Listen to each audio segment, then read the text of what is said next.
Hi hello నమస్తే welcome to social post. నేను మీ anchor నెవిలానా. So చూసుకున్నట్టయితే సంక్రాంతి బరిలో ఫస్ట్ వచ్చిన సినిమా గేమ్ చేంజర్. దాని తర్వాత ఇంకో సినిమా వచ్చింది, అదే ఎన్బికే 109 డాకు మహారాజ్. అది ఇప్పుడు బాక్స్ ఆఫీస్ దగ్గర ఒక హిట్ బొమ్మగా నిలిచింది. అసలు గేమ్ చేంజర్ శంకర్ డైరెక్షన్లో వచ్చిన ఆ సినిమా ఆడకపోవడం అండ్ ఎవరైతే బాబీ డైరెక్షన్లో వచ్చిన డాకు మహారాజ్ హిట్ అవ్వడం, అసలు ఇలా చూసుకుంటే ఏం జరుగుతుంది అనేది ఏం అర్థం కావట్లేదు. But what ever, Sankranti winner ఇప్పటి వరకు, ఇంకా సంక్రాంతికి వస్తున్నాం అనే సినిమా ఉంది. సో ఇప్పటి వరకు సంక్రాంతి విన్నర్ బాలయ్య బాబు అని అందరూ ఉర్రూతలు ఊగిపోతున్నారు. సో ఇలా ఎందుకు జరిగింది, అసలు డాకు మహారాజ్ హిట్ అవడం గల కారణాలు ఏంటి, ఇవన్నీ తెలుసుకోవడానికి మనతో పాటు సినీ సీనియర్ జర్నలిస్ట్ బత్తుల ప్రసాద్ గారు ఉన్నారు. సో సార్తో మాట్లాడి తెలుసుకున్నాం. నమస్కారం సార్. నమస్కారం అండి. సార్ చూసారా డాకు మహారాజ్ అనేది ఎంత హల్చర్ క్రియేట్ చేస్తుందో? అవును. ఏంటి అసలు దీని వెనకాల కారణం ఏంటి? ఇప్పుడు కోడిపందాల సీజన్ కదా. అవును. సరే, ఏదో కోడిపందెం ఆడాలని మామూలుగా కోడిని తీసుకుపోతారు. అవును. ఆ ఉన్నది పోతే పోయిందని వదిలేసారు. ఆ కోడి గెలుచుకొని వచ్చింది అనుకో, ఎట్లుంటది ఆనందం. అలాంటి ఆనందం ఉంది ఇప్పుడు బాలకృష్ణ విమానంలో. వీళ్ళు నిర్మాతలు కూడా, అంటే నిర్మాతలకు కాన్ఫిడెన్స్ ఉంది, దర్శకుడికి కథ మీద కాన్ఫిడెన్స్ ఉంది, బాలకృష్ణకు ఉంది, అందరికి ఉంది. కానీ జనాల్లో హైప్ క్రియేట్ కాలేదు. ఇది వస్తుంది పోతుంది అనే ఉండదు, ఇది హిట్ అవుతుంది ఏమైలేదు అనేది లేదు. సినిమా హిట్ అయింది. Cinema no doubt. పోయి చూసిన ప్రేక్షకుడు జై బాలయ్య అని మిషన్ తిప్పుకుంటూ వస్తున్నాడు థియేటర్లో నుంచి. ఒక్కడు కూడా బాగాలేదు పర్లేదు అని అనలేదు. Super duper hit, box office bonanza అని అంటున్నారు. అంటే ఇప్పుడు ఇక ప్రత్యేకంగా ఒక విషయం చెప్పాలి సార్. ఈ రివ్యూస్ అని ఉంటారు కదా, రివ్యూలు రాసేవాళ్ళు, వాళ్ళని ఎవడు నమ్మకూడదు. సినిమా రివ్యూలు రాస్తారు కదా, పోయి ఇప్పుడు పోవడమే భూతత్వం తీసుకొని పోతాడు. పోయి ఏముంది లోపల తారాడుతుంటాడు. అది కాదు కావాల్సింది, జెన్యున్ రివ్యూ రాయాలి. ప్రేక్షకుడికి ఏం కావాలి? వినోదం కావాలి. ఆ వినోదం ఎలా ఉండాలి అనేది, ఎలా తీస్తే ఈ వినోదం ప్రేక్షకుడు చేరుతుంది అనేది దర్శకుడికి ఒక క్లారిటీ ఉంది, నిర్మాతలో ఒక క్లారిటీ ఉంది. అందుకే వాళ్ళు పోయి పెద్ద సినిమా అయినా కూడా వాళ్ళు పోయి మా రేట్లు పెంచండి అని అడగలేదే. ఎలాంటి సినిమా ఆడుతుంది, మాకు తెగే టికెట్ లేదు, 100-200 టికెట్లు చాలు, మేము పెంచడం కూడా, రేట్లు కూడా పెంచలేదు వాళ్ళు. ఎందుకు? సినిమా మీద కాన్ఫిడెన్స్ ఉంది. రివ్యూస్ గురించి మాట్లాడుతున్నా, రివ్యూస్ గురించి. వీడు పోయి సినిమా చూసి ఫస్ట్ హాఫ్ బాగుంది, సెకండ్ హాఫ్ లో ఇది ఉంటే బాగుండు, అది ఉంటే బాగుండు, అది అన్ని కాదు కదా. క్లైమాక్స్ వీక్ ఉంది. ఇప్పుడు ఏముంటాయి కథలు? ఒక హీరో ఉంటాడు, ఒక విలన్ ఉంటాడు. ఆ విలను పరిస్థితులు కావచ్చు, ఒక వ్యక్తి కావచ్చు, ఒక మినిస్టర్ కావచ్చు, ఒక బ్యాడ్ మ్యాన్ కావచ్చు. ఈ హీరో పోయి వాడు చేస్తున్న అన్యాయాలు అక్రమాలను అరకెట్టి వాడిని చంపడమే సినిమా. ఏ సినిమా వచ్చినా అంతే. కాకపోతే డిఫరెంట్. ఆ మధ్యన మొనాటిగా కొన్ని సినిమాలు వచ్చినాయి. వీడెవడో ఏదో అనకాపల్లి లేకుంటే మారుమూల గ్రామంలో ఉంటాడు ఒక యంగ్స్టర్ హీరో. వీడి చెల్లెలకో వీళ్ళ నాన్నకో వాళ్ళ అక్కకో అన్యాయం జరుగుతుంది. వీడు పోయి ఆ మలేషియా సింగపూర్లో ఉండే డాన్ను కొట్టుకొని వస్తాడు.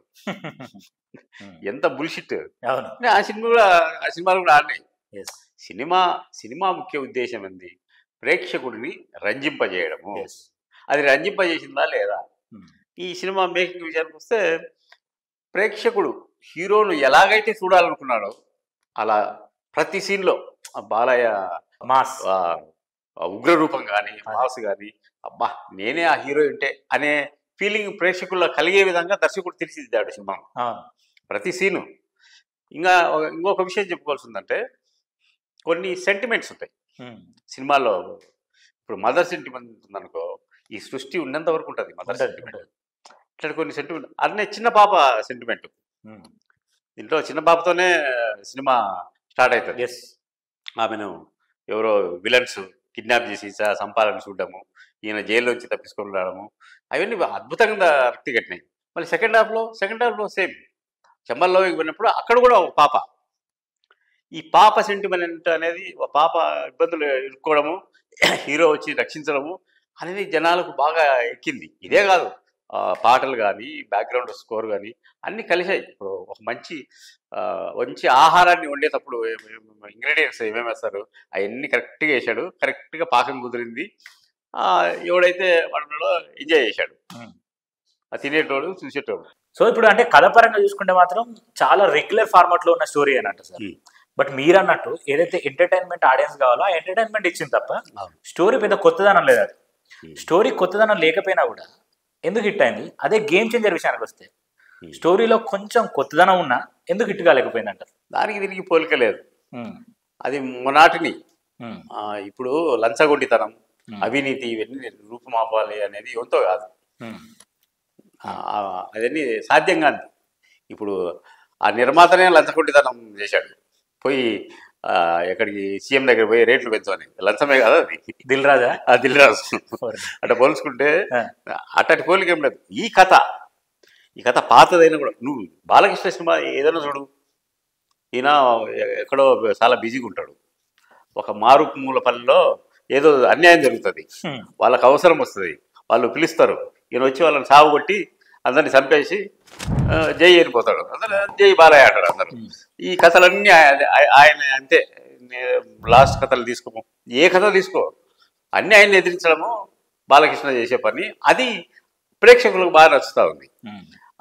ఆ ఎదిరించే ఈ దృశ్యాలు ఇవన్నీ రక్తికట్టేటట్టు దర్శకుడు తీర్చిదిద్దాడు.